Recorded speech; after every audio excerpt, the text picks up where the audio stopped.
নমো ভগবতে বাসুদেবায়। ভক্তি, জ্ঞান ও আত্মজ্ঞান সন্ধানের পরম যাত্রায় আপনাদের স্বাগতম চিন্তন চ্যানেলে। আজ আমরা যে শ্লোকটি নিয়ে আলোচনা করব তা হল ভগবদ্গীতার এমন এক অধ্যায় থেকে যেখানে ভগবান স্বয়ং আশ্বাস দেন তিনি এই জগতে বারবার অবতার গ্রহণ করেন। পরিত্রাণায় সাধুনাং বিনাশায় চ দুষ্কৃতাম, ধর্মসংস্থাপনার্থায় সম্ভবামি যুগে যুগে আট। সাধুজনদের পরিত্রাণ, দুষ্কৃতদের বিনাশ এবং ধর্ম প্রতিষ্ঠার জন্য আমি যুগে যুগে আবির্ভূত হই। এই শ্লোকটি কেবল একটি নীতিবাক্য নয়, এটি ভগবান শ্রীকৃষ্ণের আত্মঘোষণা। এটি আমাদের জানিয়ে দেয় বিশ্ব যখন অন্যায়ের আধারে নিমজ্জিত হয় তখন তিনি নিজেই নেমে আসেন। পরিত্রাণায় সাধুনাং, যারা ধর্মে স্থির, যারা শান্তিপ্রিয়, যারা ভগবানের ভক্ত, তাদের রক্ষা করা ভগবানের অন্যতম উদ্দেশ্য।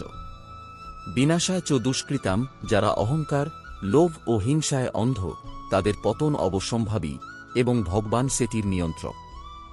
ধর্মসংস্থাপনার্থায়, যখন মানবতা, ন্যায় এবং সত্য নষ্ট হয়ে যায় তখন ঈশ্বর স্বয়ং ধর্মকে পুনঃপ্রতিষ্ঠা করতে আবির্ভূত হন। আজকের যুগে এই শ্লোকের প্রাসঙ্গিকতা। আজ আমরা যেই যুগে বাস করছি, কলিযুগ, এখানে সত্যকে মিথ্যা বলে চালানো হয়, নৈতিকতা ব্যঙ্গের বিষয় হয়ে দাঁড়িয়েছে। তাহলে প্রশ্ন আসে, কোথায় ভগবান? তিনি কি সত্যিই আসেন?